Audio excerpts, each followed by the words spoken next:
বাংলাদেশ জাতীয় নাগরিক পার্টি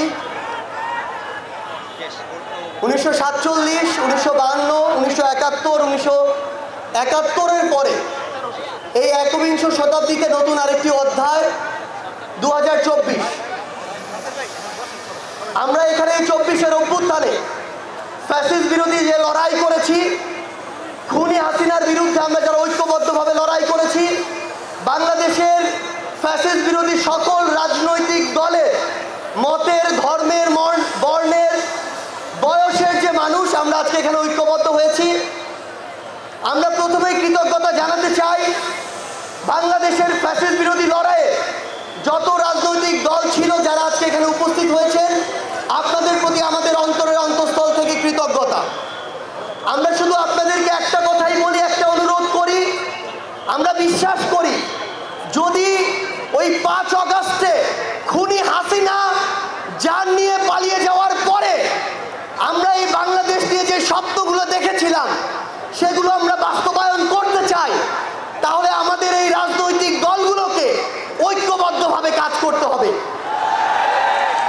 আমাদের যে কোনো একটি বিষয়ে পক্ষে বিপক্ষে কথা থাকবে, যুক্তি তর্ক থাকবে, কিন্তু দিন শেষে যেটা দেশের জন্য, দেশের মানুষের জন্য মঙ্গলকর, আমরা সবাই যেন সেটাতে ঐক্যবদ্ধ হতে পারি।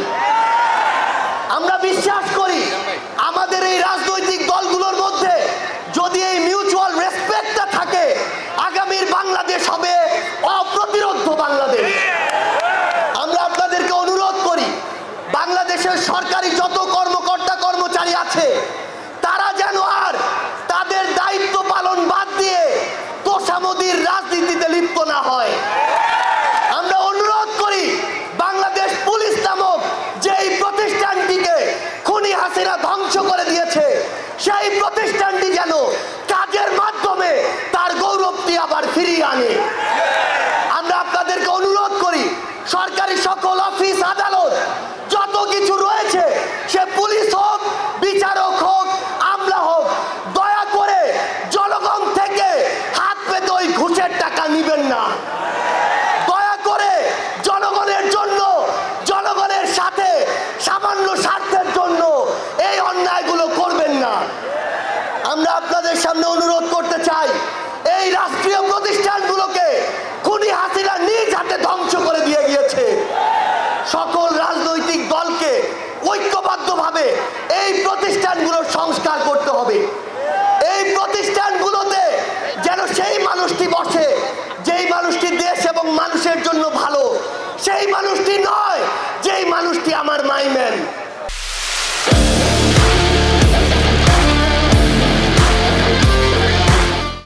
আমাদের একটি জিনিস লক্ষ্য রাখতে হবে, আমার সামনে আমার আহত যোদ্ধারা, আমার সামনে 16 বছর ধরে বিভিন্ন রাজনৈতিক দলের কিংবা নির্দলীয় যারা ফাইট করেছেন তারা বসে আছেন।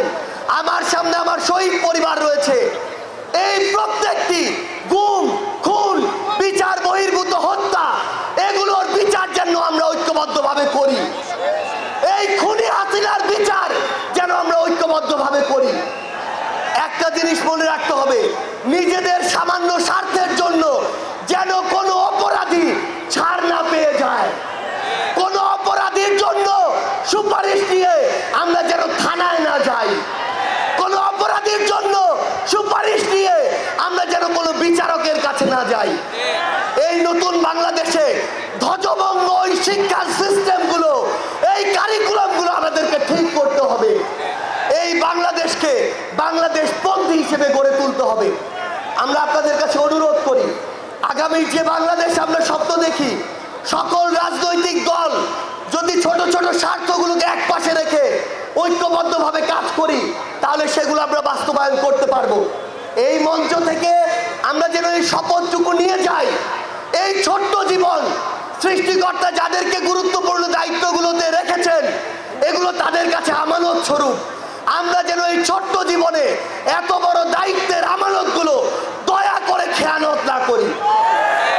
আমরা আপনাদের কাছে অনুরোধ করি আমাদের রাজনৈতিক দলগুলোর মধ্যে কেন্দ্র থেকে ওই একদম গ্রাম পর্যন্ত, রুট পর্যন্ত যেন নিজেদের ভিতরে সুস্থ একটি